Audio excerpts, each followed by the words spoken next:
What's up everyone, Kaze no What If is here with What If a Soul was transferred into Coby's body. Before we start, if you like the video, like it, share with your friends, comment, and let's start the video.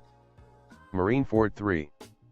Zoro had his bandana already tied around his head when Usopp's warning came, and by the time his eyes found the two massive Kuma-like machines flying towards the roaring Nova at an angle necessary to avoid Whitebeard's forces, Sanji had already lit a new cigarette.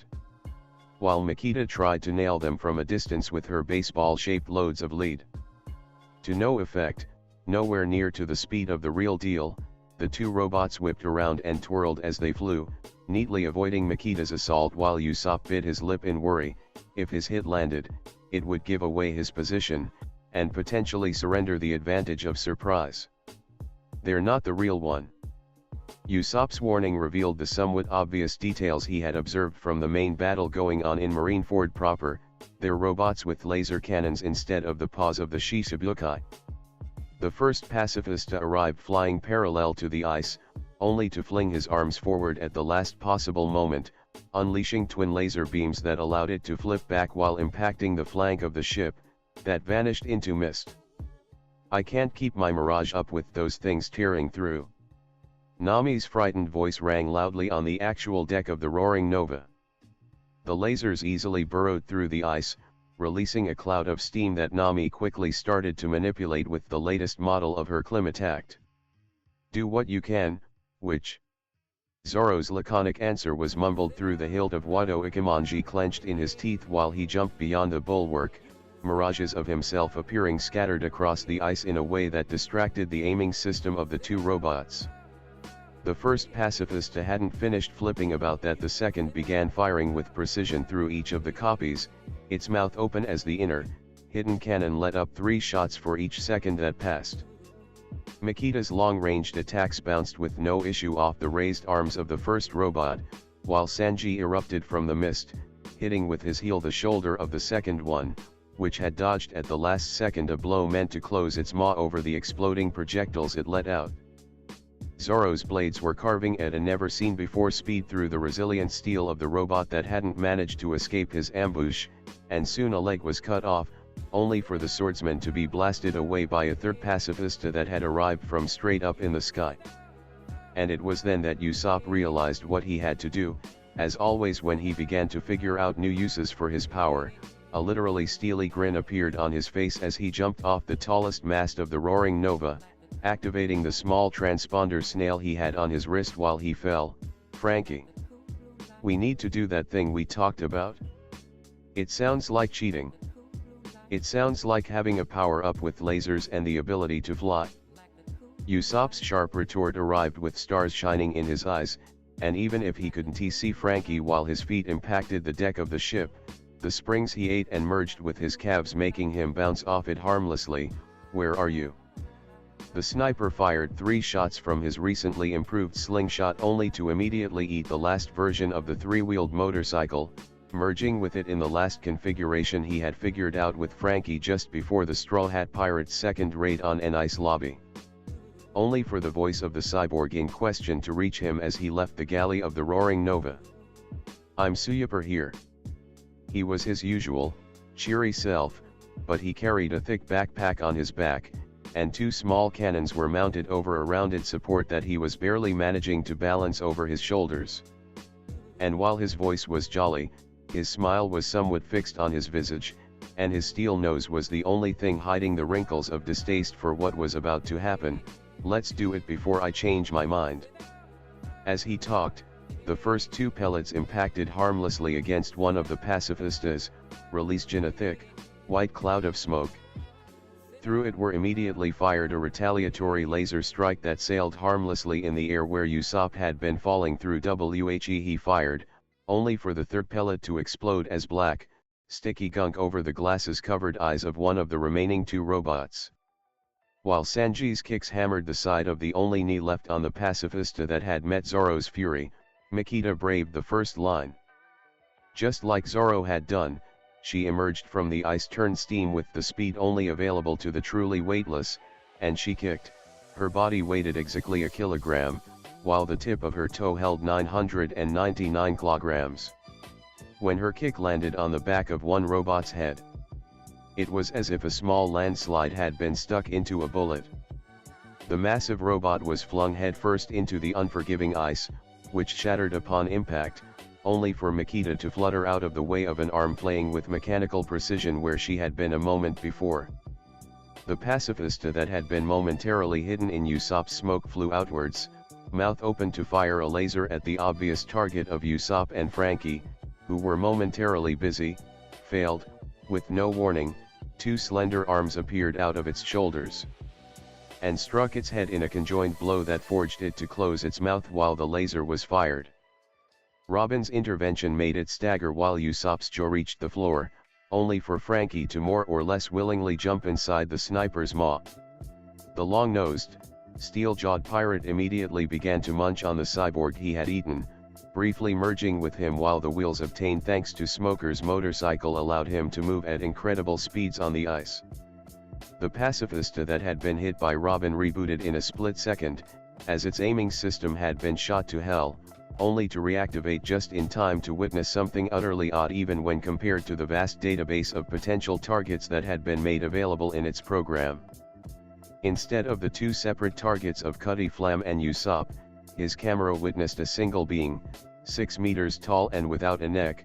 The face of the sniper of the Straw Hat Pirates was stuck amidst of a steely, rounded set of shoulders that hosted mobile cannons, while instead of goggles and hair, almost as if an odd helmet, he was wearing a blue-haired head sporting a dazed expression. Steel that had been elaborated and obtained as a result after the study of Yubashiri composed the body of the merged Franky Usopp, and the blue start that ordinarily would have needed to be put together by joining arms shone now proudly on the steely chin of that person. A chin that reached the belly of the amalgamation, which opened as the pacifista stumbled. Always quick on the uptake, Robin had manifested her lips on Sanji's shoulder, and the cook had run faster than ever to follow the indications of the beautiful archaeologist. His low sweep impacted the pacifista's shin as he took a step forward, its momentum forcing it to trip into the awaiting maw of the sniper shipwright combination. Still busy moving ice, Chopper felt the odd instinct to bellow in awe, while Luffy, far away and busy trying not to do, felt his heart thump more loudly, as if happy because of something unexpected. The pacifista, the machine realized by Vegapunk, the greatest mind of the world, of the body, mind, and maybe soul of Kuma, the Shishibukai, was swallowed whole by Usopp Franky. The robot prepared to fire everything it had, engaging the protocols needed to not leave behind serviceable tech for the enemy, only for the merged existence of the sniper and the shipwright of the Straw Hat Pirates to munch on it. The first munch dismantled the pacifista. Just as Usopp had once extracted knowledge from books, just as he had derived understanding of the inner working from munching on a dial, just as he had managed to replicate the peerless quality of Yubashiri's steel after truly engaging his devil fruit power, the pacifista was disassembled. With the mind of Franky working alongside his, offering insight and the sheer genius he was born with, understanding of every single component was shared between the two. The second munch was spent thinking, using the processing power of the impossibly advanced the robot to complete the calculations and projections that would have otherwise required weeks of work. The merging took place with the third munch. Instead of the unholy combination of Usopp and Franky stood a 12 meters tall peerless example of machinery. Electronics were integrated perfectly with the organic components, and the engine powering up the pacifista was understood and used to enhance the cola system that Franky already got going on. Efficiency skyrocketed, predictions and combat protocols were engaged at the same time, and when the resulting magnum opus of Vegapunk, Usopp, and Franky left the smoke, the pacifista with a single leg that was about to fire on Makita, which was busy fighting along with Zoro. Everyone stilled for a split second. The dark and white jacket of Kuma hung open over the shoulders of the behemoth that walked out of the smoke, fluttering like a cloak. With a blue star shining on his bare chest, and lighter blue hair shaped like the muzzle of a shotgun, Usopp's steely grin had never been more menacing. With mobile laser cannons on his wide shoulders while the spiked wheels with exhausts that sprung out of his calves gripped the ice perfectly, The combination of Usopp Frankie and the pacifista had just become a major player on Marineford's field. The crippled but still working operative was felled and was eaten before anyone could blink, while the third one, distracted by Robin's form appearing in a flutter of pink petals out of the mist, immediately followed. The behemoth that was the unholy result of clever usage of a devil fruit, applied through the lenses of a shipwright that was a genius at weapon making, with the faintest hint of knowledge born from having read the plans of an ancient weapon. Dismantled everything that the pacifistas were with negligent ease. The familiarity of the process aiding it even more while Frankie ran iteration over iteration until the perfect solution appeared. The apparently hard limit that stopped Usopp from being merged with an object he ate before a span of 24 hours luckily didn't apply to those constructs he built with his power, as his projectiles and Climatact in Nami's hands proved. Another couple of munches were completed, and under the amazed eyes of every member of the Straw Hat Pirates that wasn't busy preparing the escapeway, Usopp spat out Frankie, following up with a tall backpack. And a unique-looking couple of rifles that were reminiscent of the laser guns deployed by the pacifistas. But while the tall backpack that looked like an odd combination between a barrel and a steam engine was odd, it didn't match at all the new look of both Frankie and Usopp. The first stood easily at 3.5 meters of height, Kuma's jacket hanging open over his round shoulders, from which the retractable muzzle of 2 cannons was ready to fire. The cyborg kept his light blue hairstyle like a revolver pointing straight ahead from over his cranium, while he sported a blazing blue 5-pointed star over his large chest. While the proportions weren't truly far from Kuma's, Frankie's waist was a bit larger, and he had, of course, decided to keep wearing only a Speedo, while his legs now sported exhausts in gleaming steel jutting out of his calves. And wheels with a variable profile ready to be slotted under his feet. Everyone expected some sort of declaration, so when the cyborg stiffly turned towards Usopp with a serious expression, a hint of worry appeared on the pirates' faces. Then he spoke, "Haven't you forgotten something, Mecha?" While Sanji face-palmed, Zoro scoffed and shook his head. While Robin muffled her bout of laughter, her hilarity quickly sobering in face of the still ongoing war, Makita let out her insufferable peal of laughter, unable to hold it in. Kya ha ha ha. Usopp too had changed, albeit in a different manner. Instead of regular eyes he now sported a complex-looking red reticulate that was lit up from within, while instead of eyelids there were concentric rings that slid smoothly one over another as he adjusted his depth perception. Wheels still kept their position at his feet, while the exhaust pipes had a more refined look to them. He lacked the impossible height of Frankie, as well as his bulk, but he hardly needed it. With a smooth movement that betrayed the hidden improvements that had been applied to his body, the narrow shoulders of the sniper tensed, and he easily raised the immense barrel-like backpack onto his back. Casually spitting a sequence of magazines charged with different sets of pellets that he nimbly attached to his person. His long trousers were cut at the knee, while instead of a belt, he had a harness upon which hung several different gun-like weapons, each subtly different, while a single slingshot made of gleaming steel hung at his hip, next to a large pouch that was secured to the harness itself.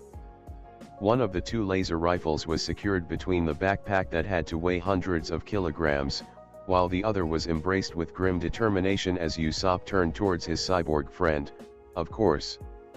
The seriousness of the statement was betrayed by the action that followed. Almost as if he had practiced it, the sniper brought a hand to his mouth, pulling out a pair of rectangular sunglasses that he quickly handed over. Despite the brief grimace that appeared on his face at the idea of handling something that had just left the mouth of another person, Frankie nodded seriously, and with a flick of his wrist, he opened the sunglasses, quickly donning them over his steely nose. As soon as they were in place, the lenses too were lit as if from within, revealing a complex, moving reticulate that flashed briefly before disappearing from the sight of the other pirates.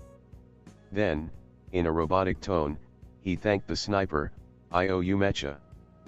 Usopp flashed him a thumbs up before turning towards Marineford proper. "I'll need to spit out the improvements before the 24 hours are up, and plan out something compact that I can eat in order to power up in case of emergency." This will do for now. Nami's irritated voice accompanied her walking out of the mist. We have another problem. Such as?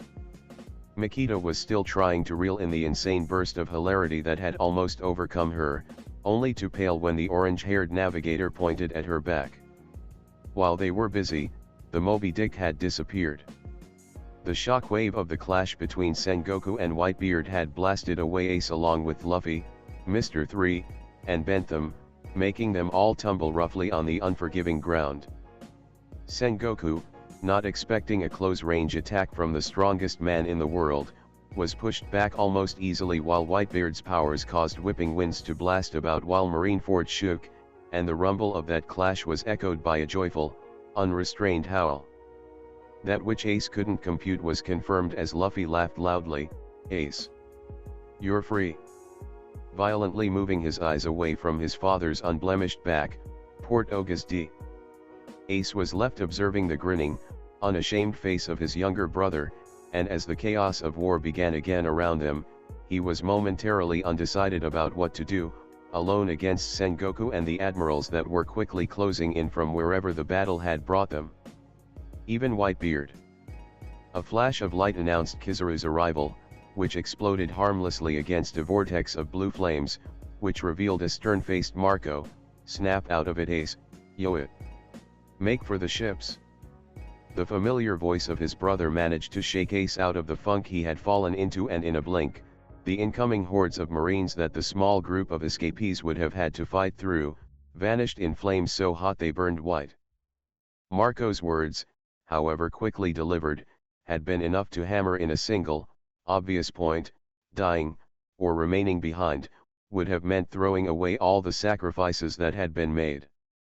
Even with tears stinging in his eyes, even with a small part of him screaming that he wasn't worth it, that he couldn't be deserving of such sacrifice, that he hadn't asked for it, he began blasting a path for his rescuers to follow. Even now, the only thing he could do seemed to be to trust in his old man. The man whose Jolly Roger he bore on his back, which felt like a warm reassuring hand pushing him forward. Ace began to run, masking the tumultuous madness of his emotions under a scoff. What did I do to deserve such a reckless little brother? Shishi. The somewhat bulky form of Luffy let out a peal of laughter while he punched away a Marine, bouncing freely over the ground as he basically used his melf as a bowling ball to bounce away his opponents. Dunno.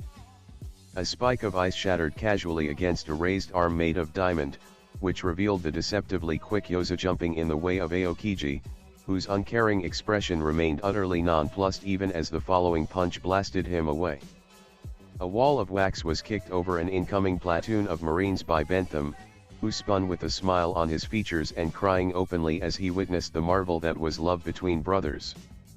The unpredictable allied force of Whitebeard pirates and impel down escapees seemed to take a renewed vigor out of seeing Ace being freed, and the army of corpses that gleefully assaulted the Marines hardly helped the morale of the soldiers who worked on behalf of the world government, which felt not only with their more mundane senses, but with their hearts too, that the war was being lost. It was on the wake of that widespread sentiment that an Akainu, furious for the failed manipulation of Squard, rode in on a wave of magma. With no hesitation, he rose from one side of the path that Ace had readied with his blasts of fire.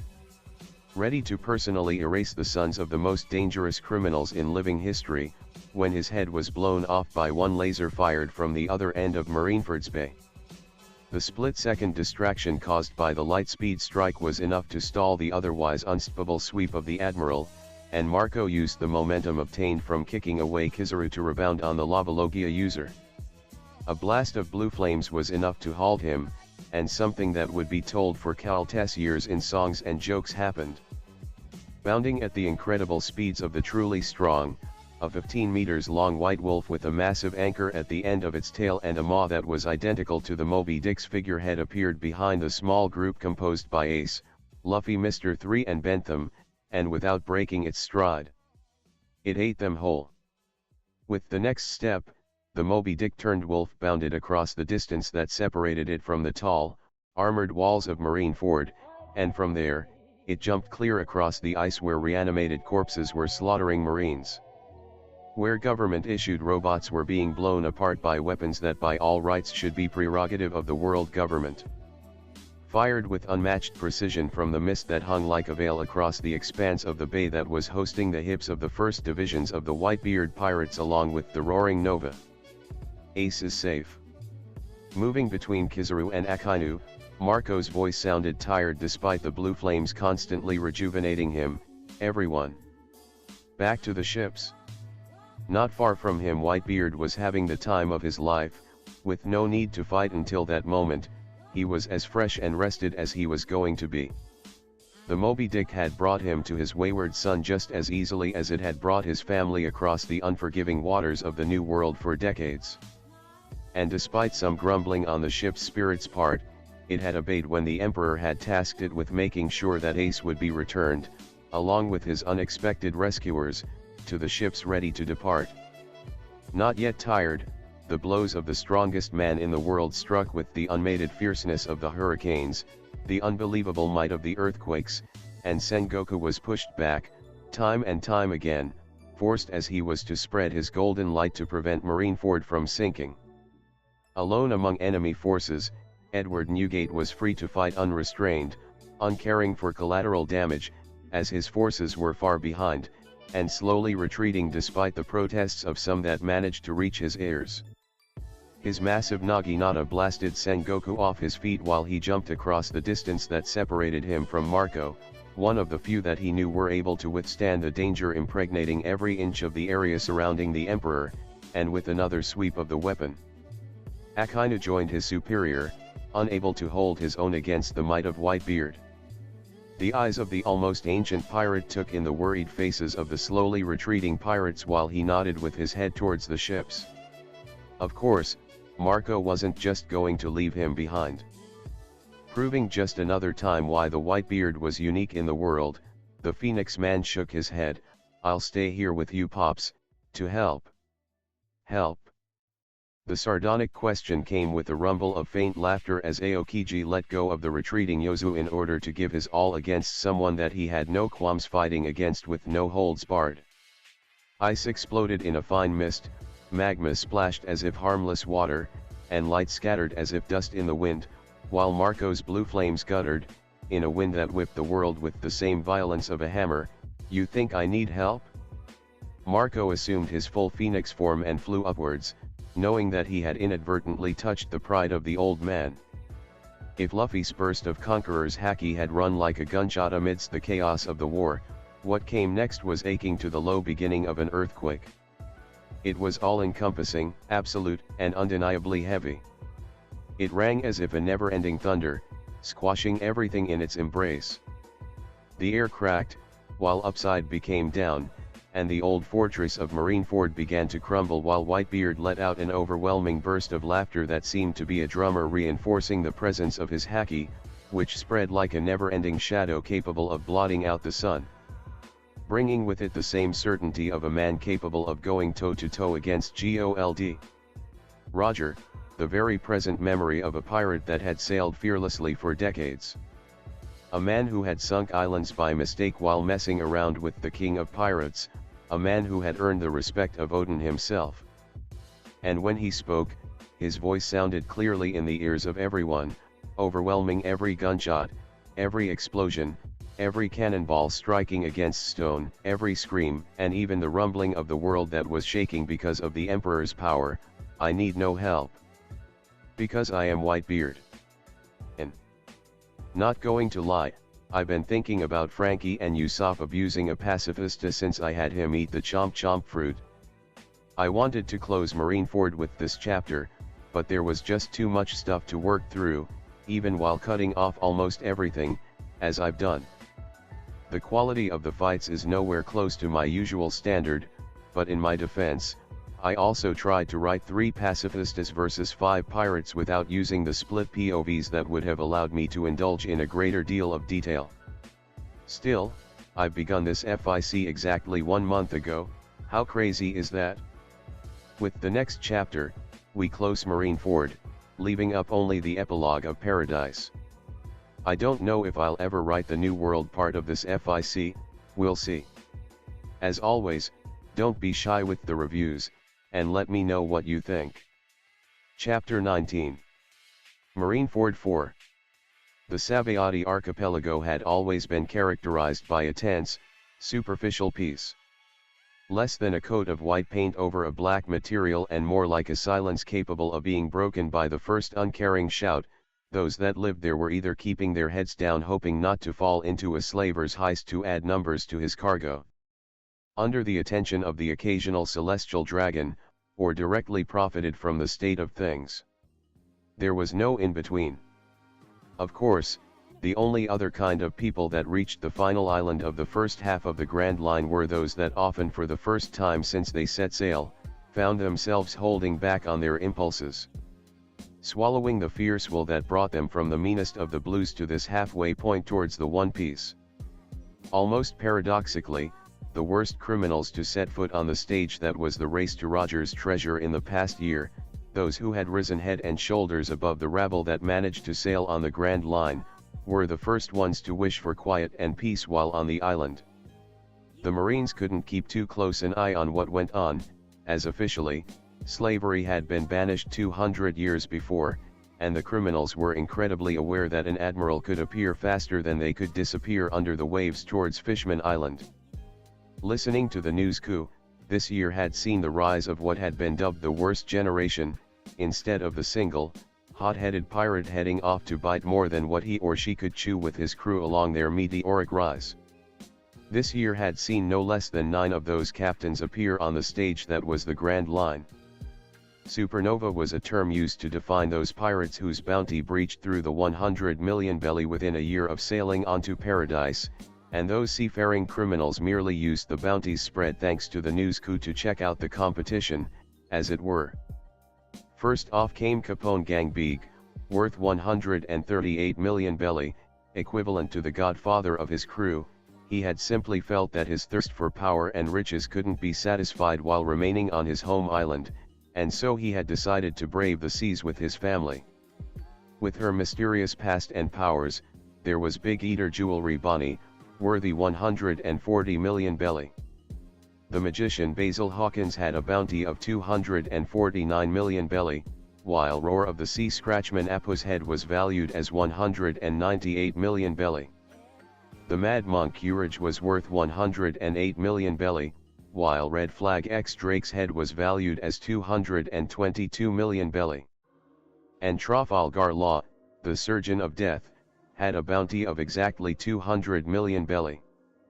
On the archipelago, there was also Eustace Captain Kidd, whose head would pay to the bringer 315 million belly, who was the only one among those presents to have another supernova on the crew, a masked individual named Massacre Soldier Killer worthy 162 million.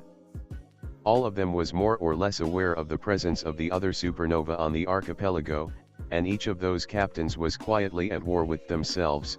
On the seas, might made right, on the Grand Line, power was the ultimate measure of those too willful to stand the world government's yoke. They sought power, because it was the only thing capable of granting them the freedom they so dearly wished for, and with power, came the undeniable instinct to fight those on their path. All of the supernova on the archipelago were being dragged forward by Roger's challenge, and sooner or later, they'd fight for the crown in the New World. All of them were chasing that shining dream, and the impulse to seek out a battle just before sailing to Fishman Island was there, the almost burning need to prove their mettle by fighting harder, shouting louder, had never rang louder in their hearts. Not unlike the hangman's hand on the lever that would remove the support under the feet of a man about to fall from a great height with a very short rope tied around their neck.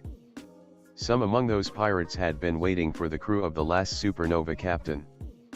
Some of those pirates expected the crew whose collective bounty was in the same ballpark as the sum of all the others.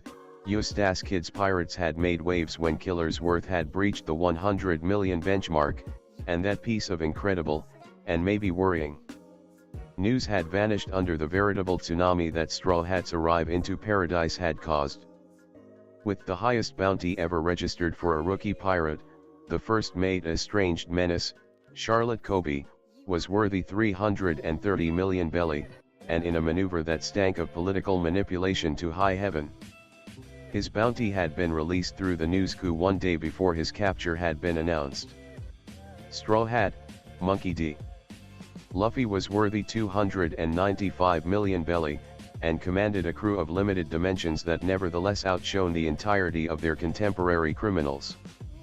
Black Kick, Vinsmoke Sanji, 195 million belly, another family name that screamed danger for its connections to the Germa 66, O'Hara's Devil, Nico Robin, with a bounty of 200 million belly. Men Crusher Makita, 175 million belly. Pirate Hunter Zoro, 150 million belly, Weederwich Nami, with a bounty of 75 million, Steeljaw Usopp, worthy 85 million belly. Cyborg Frankie, worthy 44 million, and Furry Hulk Chopper, with a bounty of 15 million. Many among the Supernova had been secretly waiting for a chance to peek at the Straw Hat Pirates. Some had only wished to brutally attack them, and to hell with the consequences, because they had stolen the spotlight, or because fighting them was the most immediate and instinctive way to reassure themselves of their own worth, of their own ability to stand tall on the Grand Line.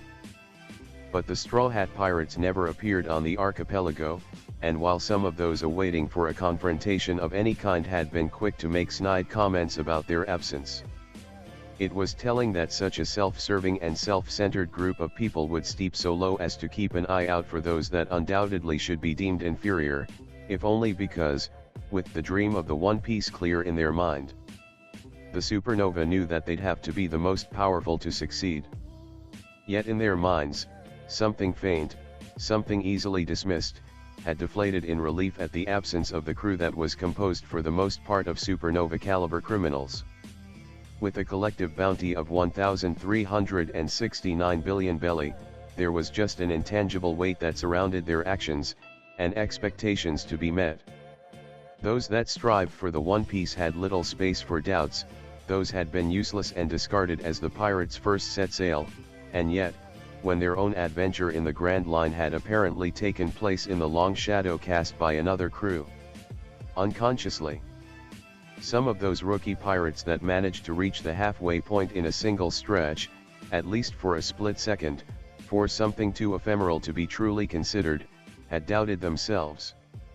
Trafalgar D. Waterlaw knew all of that, and he knew that he wasn't among those feeble-minded individuals whose hearts were too small to crush their doubts. He had brought his crew to the side of Sabayati Archipelago that didn't point towards Marineford, their yellow submarine ready to go, and he waited.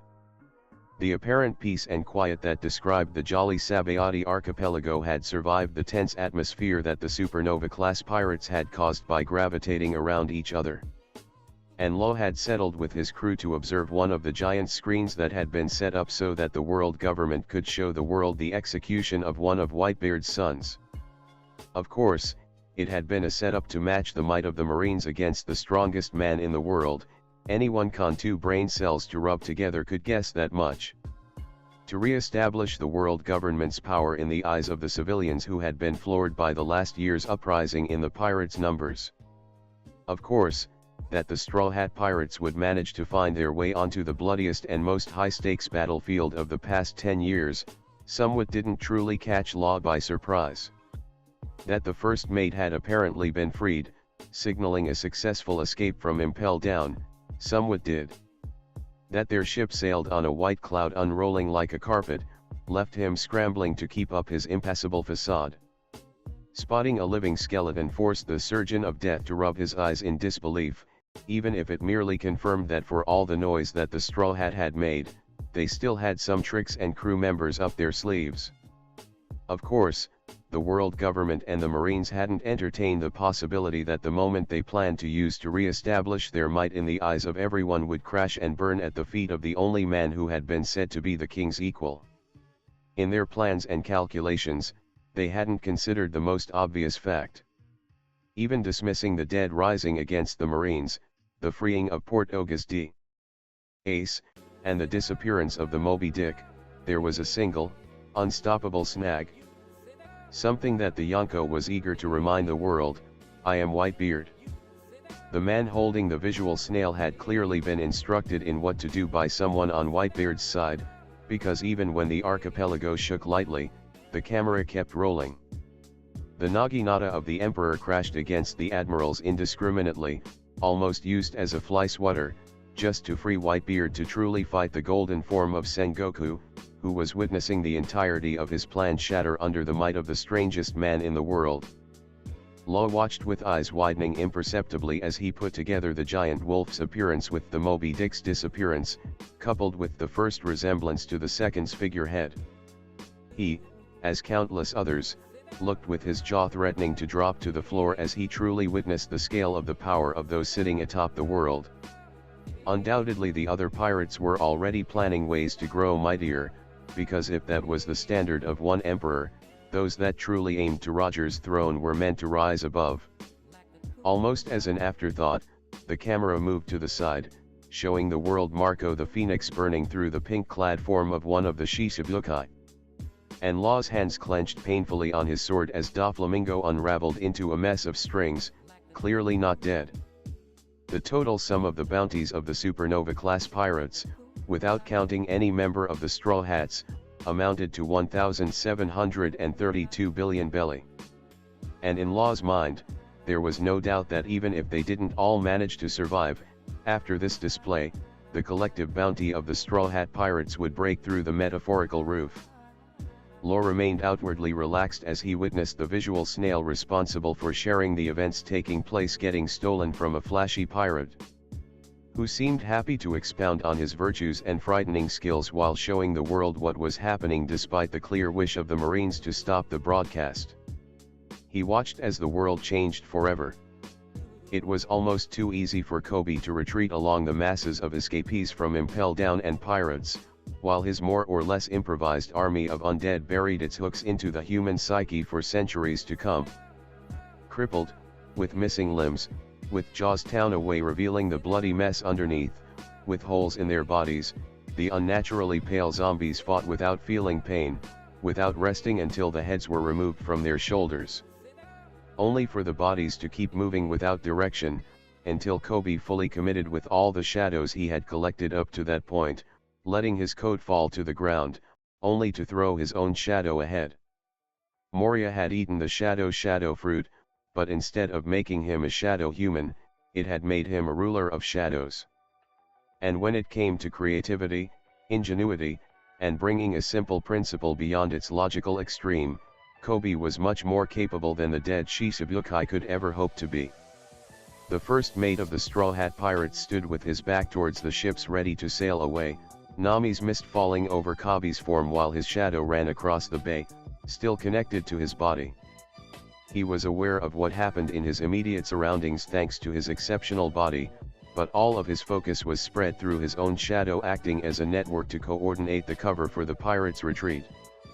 Shadows brought with them a reflection of the intentions of the wielders, and while it required all of the pink-haired pirates' focus, it was a trivial matter to have those bodies with working senses share, using himself as middle ground, what they could perceive. Coby's ears were assaulted by endless, cacophonic screams and gunshots, while he saw without eyes from countless perspectives in colors that were variations of a spectrum defined by the absence of direct light over different surfaces. His devil fruit strained only the pirate's mind, he kept his focus, his will, steady through the storm of contrasting wishes, the leftover of lives now gone. Attack the Marines. Moan their names. Scratchy voices rose from torn throats, dry vocal cords ripping as unholy screams traveled through them. I can't control my body, help me. Brother, is that you? The pirates cursed me, help. Why aren't you saving me? The world witnessed a faint shadow cover the entirety of Marineford, as if something cast by a translucid material, while the impossible kept happening and the dead refused to let the Marines follow their orders. Coby perceived with otherworldly senses as the Marines, beaten and oppressed by Ace's freedom and Whitebeard's fresh rampage, flailed uselessly under the commands of officers unable to work through the tide of confusion and hopelessness that his plan had so easily unfolded, Marine against dead Marine, thinking that their colleagues, and in many cases friends, were still alive thanks to the way that Coby had used Chirio's assassination skills to not leave obvious traces of fatal wounds, and asking for help. Marine against dead pirate or escapee, thinking that an unholy will recall them from the dead, only to allow them to push through from the hereafter, unable to feel pain, or tiredness, or remorse. Marine against shredded corpse that flailed aimlessly, occupying the focus of the world government's soldiers until a more efficient zombie took over. The Moby Dick wolf arrived in great bounds across the mist, and in a matter of seconds, he spewed forth the contents of his mouth before morphing under everyone's eyes in a manner that Coby was used to after witnessing both Chopper and Mary doing the same. To the world, however, that transformation meant something entirely different. Something outrageously dangerous. In place of the giant wolf that had acted as a steed for Whitebeard stood a 6 meters tall man clad in a raincoat, with a hood thrown back over ample shoulders. A tricorn hat with the infamous Jolly Roger of the strongest man of the world sitting proudly over a wide face that combined the cheerful nature of the Moby Dick's figurehead with the fierce power exuding from a hunting wolf.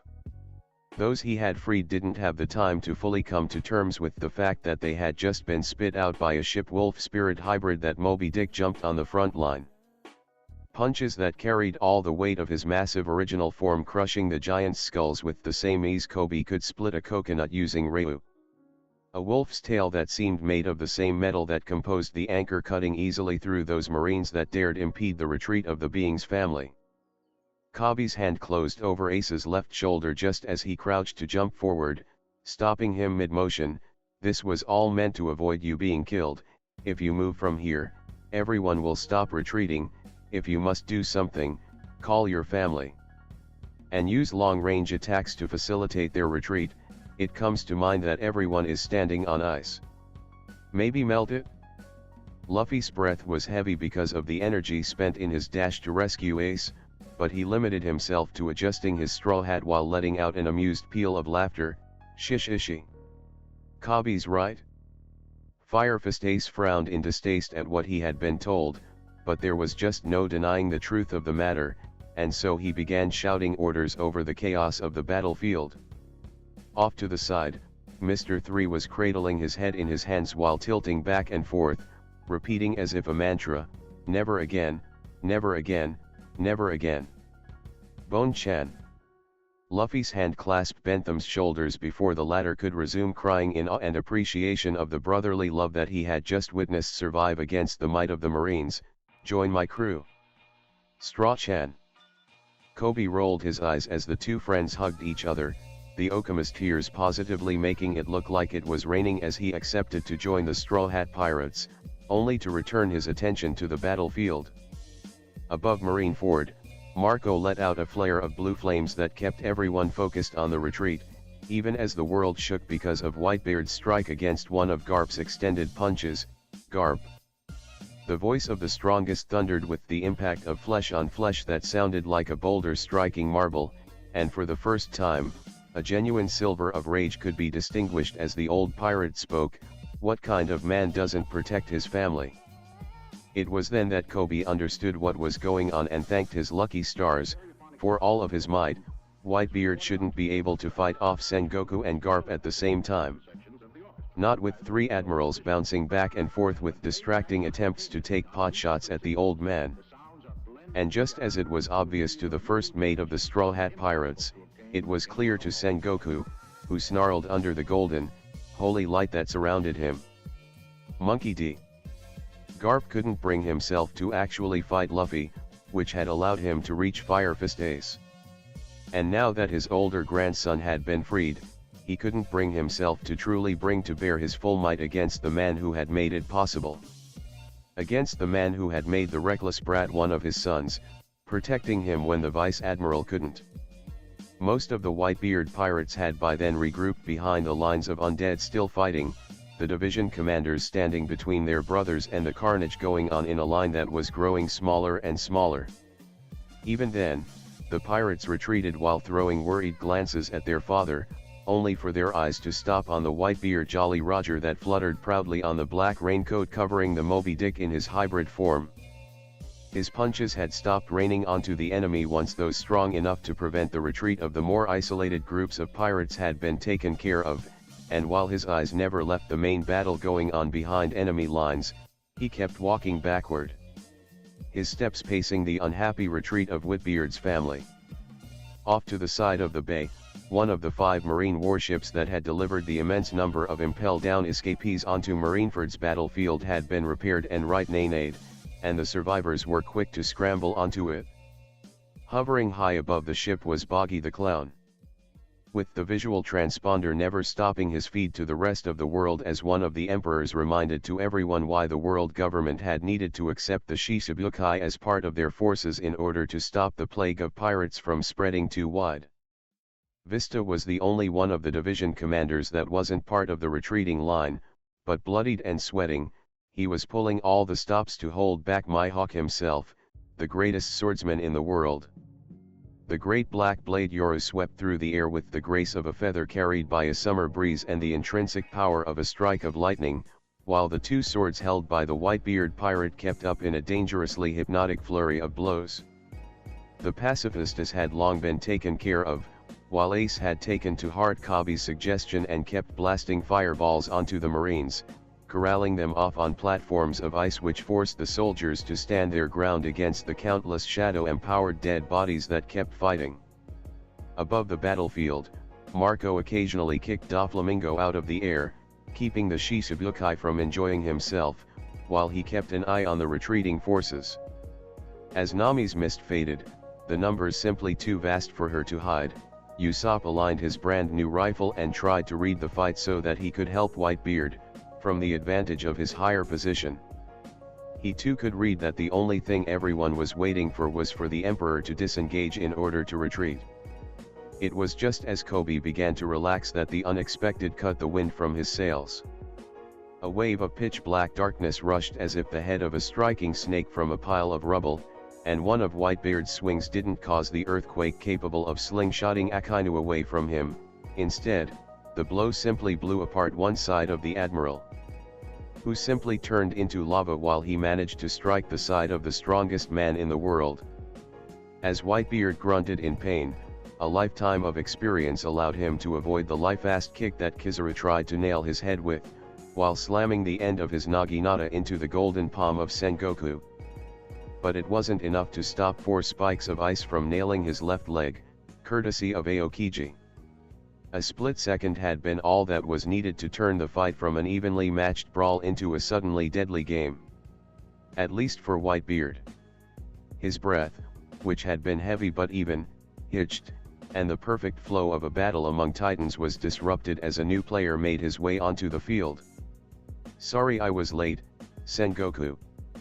Blackbeard walked out of the darkness beneath the boulders ahead of the small group of pirates that composed his crew, but impelled down sinking and the tsunami of the old man kept me busy. Zay ha ha ha ha. A variety of reactions spread across the battlefield then, from the Whitebeard pirates that suddenly felt almost compelled to charge forward, Ace first among them, to Coby feeling equal amounts of dread and eagerness pooling into his gut, to Garp and the Amadral's distaste.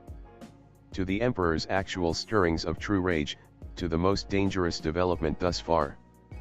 Sengoku, still clad in his golden light, nodded curtly at the Shishibukai, keeping his focus on Whitebeard, who was now striding despite the wounds towards the newcomer. "We'll have a talk about your obligations after we're done here, Teach. But at least you showed up, you risked your spot on the 7 with your lateness." Worryingly unconcerned by the circumstances, Marshal D. Teach let out another peal of his chilling laughter, darkness rising as an unforgiving pillar that stretched across the sky as he joined his allies against Whitebeard. Zir ha ha ha. To the other end of Marineford, Coby's hand closed around Ryu's hilt. And for the first time since he had joined the War of the Best, a stirring of true uncertainty marred his dedication. In this chapter, I toyed with the idea of Blackbeard either not jumping in because of the reduced size of his crew or openly tearing through everyone in a mad rush towards Whitebeard, but I'm satisfied with the result, rushed as it is. Blackbeard is kind of a mastermind, and even if he didn't get to complete his plan for Impel Down, I can't imagine him not playing the game to his advantage in this situation. The prize is simply too great for him to not swallow his rage and try to pull another stretch of his long con. And I do enjoy the unintended consequences. Coby forced Impel down into full silence, did he not? Why would anyone know of Teach's betrayal of the Marines? It's just like him to turn the situation to his advantage, waiting before revealing his cards. Another chapter to go to end Marineford, and one planned epilogue with the new bounties and plans for the future.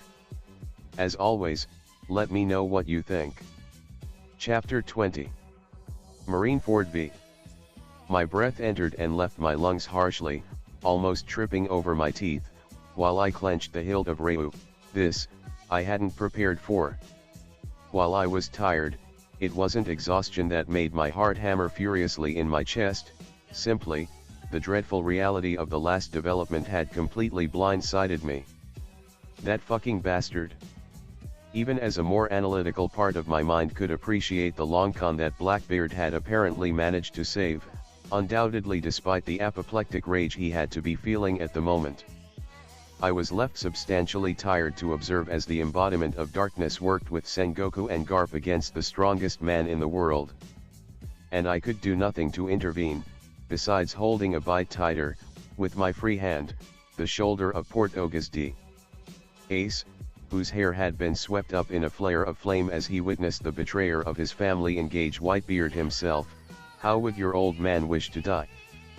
Fighting for his sons, with the knowledge that he saved the one he set out to war for, or with the uncertainty of his family's future on the line? I didn't hesitate in using my words as hooks to wrench the psyche of Ace away from his blind rage. If he jumped in, the retreat would fall apart, Luffy would follow, and I'd be forced to do the same.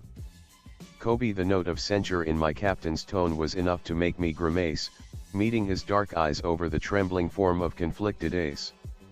Still he didn't add anything. He knew, in that infuriatingly instinctive way of his, that I was right. Don't be reckless now, Ace.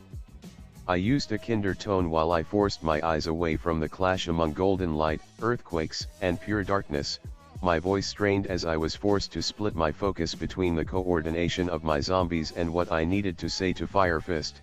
If you charge in, those who'll die will be Coby. Luffy's note of censure evolved into a flat "be quiet" while he wrapped his arms around the broad shoulders of his brothers.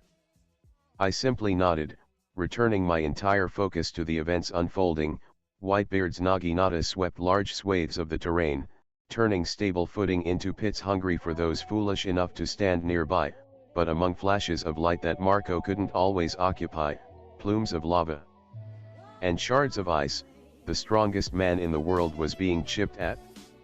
With darkness hovering about him, Blackbeard fought with his unhinged laugh spilling from his lips, the unmistakable force of a clash among conquerors.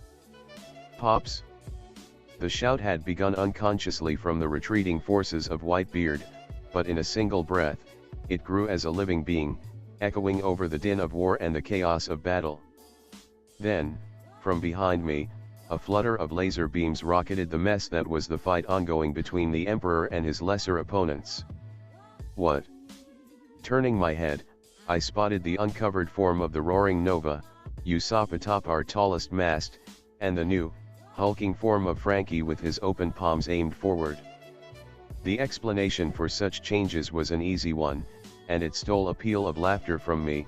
Usopp wielded a high-tech rifle connected to some sort of engine barrel, while his sniper goggles were an undeniable part of his own face. The lasers hit nothing, as the targets that stood further from Whitebeard were still likely using observation haki to a level that'd take me a long time to reach. Still, the fight went ahead, but where before it was an even clash, a mockery of all that the Marines stood for, now it was the sea slowly whittling away at a shore. Whitebeard's strikes landed with the unrivaled might, but where before the risk of a crippling blow was ever present, now batting away the barrage of assaults was all that the Emperor could manage. Darkness swallowed the earthquakes, holy, golden light rang powerfully over the shouts of the men battling, while the sky trembled under the weight of so many conquerors in a single place. The yellow-dressed form of Kizaru fell limply from the sky. Marco did the lion's share of the work of keeping too many marines or Shichibukai from interfering. Kuma clashed against the distinctive forms of some of Whitebeard's commanders, but, even with my consciousness spread across the battlefield, or perhaps because of it, there was simply too much to follow. I couldn't look only to the magnificent spectacle that the Emperor was offering. Even as he slowly lost ground, I had to keep up my psychological and more literal war against the unsettled Marines, that seemed to be somewhat reassured by Blackbeard's presence. Or at least because of its consequences. That won't do. With a silent scream of effort, I focused entirely on my endless rows of puppets, remotely piloting the shadows inhabiting the two broken bodies to instead walk in the skin of the more recently dead opponents. I needed to find a solution, if only to stop Blackbeard from gaining Whitebeard's power. This was a battle the like of which hadn't been seen in more than 20 years. Since his last clashes with Rogers, the world had forgotten the unique might of those that could claim the title of king, and if the father of the pirates era had been truly the pinnacle of what power could be, Whitebeard was a close second, and with his much longer life, his legacy, that even now shouted encouragements while they should have been busy retreating, surely marked him as on the same level of the long-dead pirate king. His will was in every ragged breath now. It wasn't that he couldn't allow himself to fall until all of his children managed to retreat, much more simply, in a way more primal manner, he didn't want to. And what could the world do, if not follow the whim of the strongest man? So Conqueror's haki colored the air around Newgate, the sky splitting open as he unbound power opposed the sick hunger of Blackbeard, the dauntless determination of Sengoku, the lesser presence of Akainu, and the oddly hollow will of Garp. Tilting his head back, he ducked under a blow that sizzled in the air, sidestepping a spike of ice, only to land his foot in a pitch-black hole that hadn't been there an instant before. Truly Teach had earned himself a dangerous power, but Newgate hadn't reached the top by relying only on his fruit. The darkness that hid the cheap shot of the traitor shattered upon the unbending will of Whitebeard, while the aged Emperor met Garp's fist with his own. What is this? Where is the hero of the Marines? Tired and battered, the Emperor wouldn't stand for that insult. Come at me with everything you are, Garp. Put your heart where your fists are. The Vice Admiral, who was such in name only, was blown back just in time for Whitebeard to headbutt Aokiji, who tried to stab him while his naginata rang against Sengoku. Fighting at the unholy speeds of those with enough observation to glimpse at the future, the Emperor let his rage resurface when the unholy laughter of the traitor rang again in his ears, drowning out the screams of his children. The blow came before he could stop it. Sengoku's open palm struck him square on the abdomen, the force enough to throw the one that until that moment had been dictating the rhythm of the battle off his feet, and for a split second, he was airborne. A lance of ice pierced his unwounded leg while a flare of magma seared away the skin on the Emperor's left forearm. Still, a sweep of his naginata turned the world between himself and his attackers upside down. And he landed on his feet with a second to draw breath while blood seeped through the white cloth of his trousers. Still, his captain's overcoat was unmarred. Still, Whitebeard stood tall. It was Teach that uncharacteristically led the charge, riding a wave of darkness that devoured everything under it, his black-clad fist warping the air around it only to be dispatched by the much more experienced Emperor. It wasn't that Blackbeard was a rookie, oh no, but he never had to put everything on the line. He had never survived in a world where he was the only thing between ruin and his dream. For all of his undeniable might, Teach was undoubtedly lacking. The world shook under the power of Whitebeard's fury. He had taken under his Jolly Roger this unique example of scum, and he had spit on everything that Newgate's existence meant.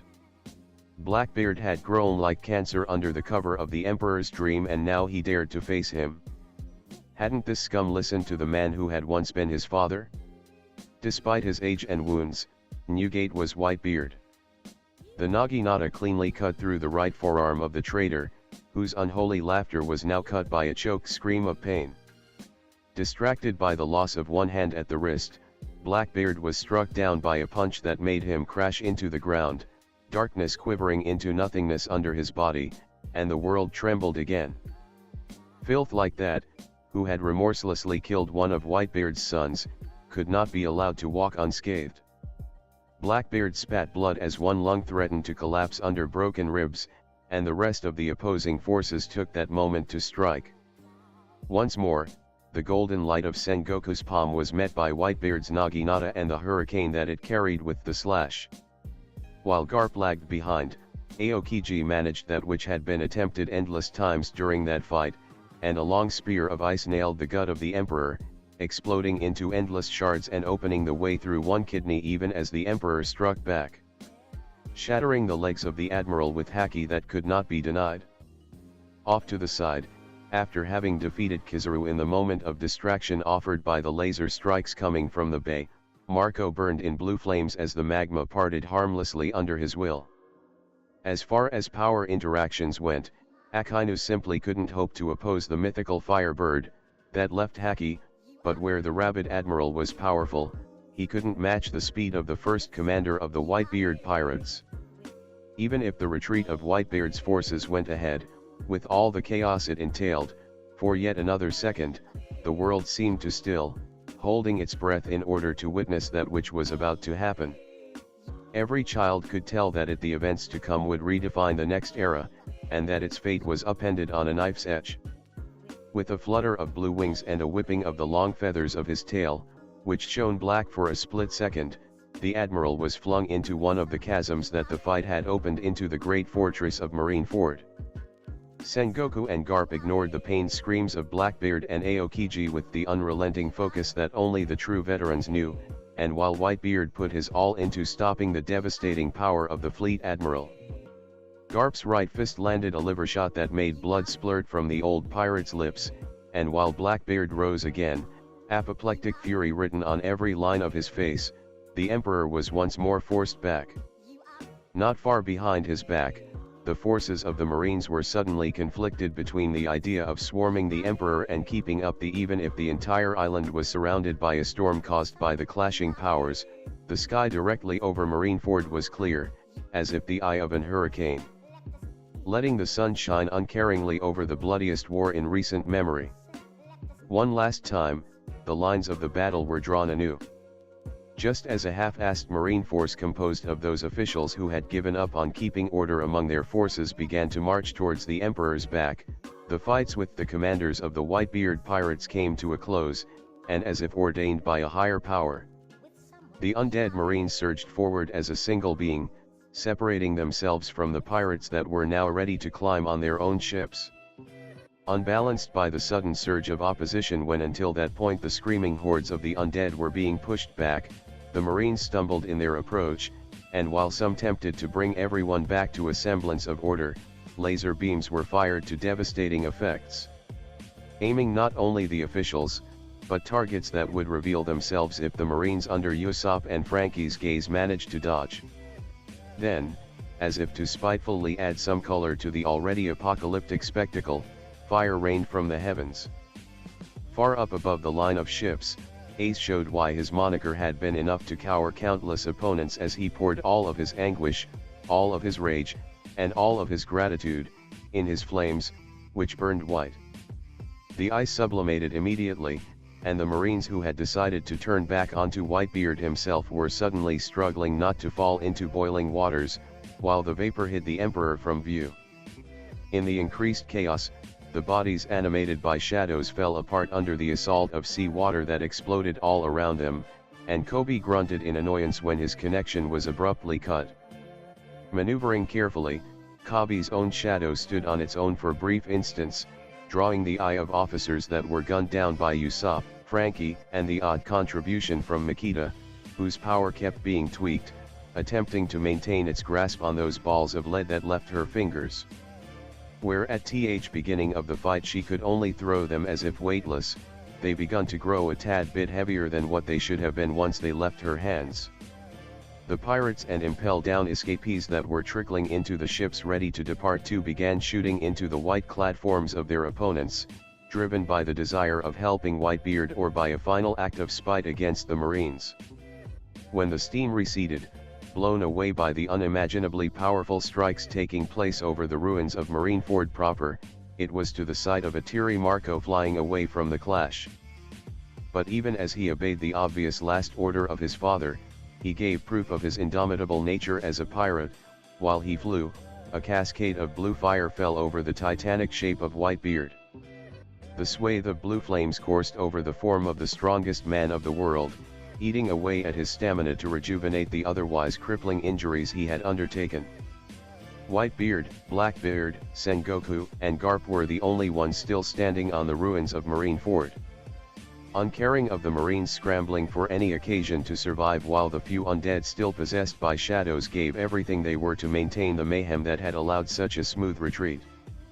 Akainu was lost into one of the chasms that littered the island proper, Kizaru was unconscious on a pile of rubble, and Aokiji stared in hopeless rage from a body that didn't obey to his command. Even if he renounced his lazy nature for the first time in his life, in order to stop the slaughter that was still ongoing, his muscles couldn't rise him when the bones they pulled upon were broken. Dead tired but unbroken, Whitebeard faced Teach, Sengoku, and a Garp that couldn't put his all into his punches. How could he bring the wrath of justice upon Newgate, when Ace was screaming bloody murder in his defense? How could he actually fight when the only thing he could feel when watching the Emperor was gratitude for saving his foolish grandson? Even his jaw still thrummed lightly with the pain from Luffy's attack. With his breath heavy and uneven, with every bone aching, and every muscle on the point of tearing itself apart, Whitebeard stood tall back, and in a lull of the fight, when he felt his last son abandon the field, he laughed. His voice rang deep and with purpose as he stood on the edge of Marineford's broken cliff, his naginata acting more like a crutch than a weapon now. His body appeared whole, but only Marco could use freely the Phoenix's fire, and what little time he had left was now running away faster than Odin when there was an adventure to be had. All the non-essential personnel had been recalled from the Blues and Paradise, knowing that a great clash would come into being at Ace's execution. The very reputation of the Marines had been stacked upon the choice of executing Firefist, blood of the Pirate King, and son of Whitebeard.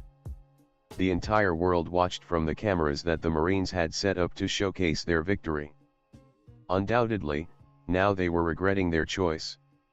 On some islands, the officers had the presence of mind of shutting down the visual snails, citing technical problems when it appeared clear that their show of force was turning against them. In other places, everyone was too tied to every event taking place at Marineford to think clearly enough. In many more, the locals, either aided by criminals, pirates, or carefully disguised revolutionaries, stopped the Marines from stopping the broadcast. So, ended Whitebeard's era, with enough spark to push forward yet another generation of pirates, and the world witnessed every second of it.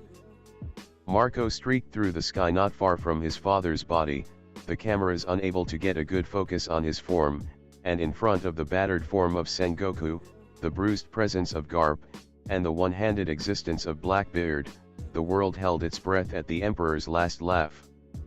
Nobody heard what he told to Blackbeard, nobody could read the lips that offered words that made Teach flinch. But everyone heard his last words. As the only one that had ever been described as Roger's equal, it was poetic that his last words would ring just as powerfully, just as undeniably true. The One Piece exists.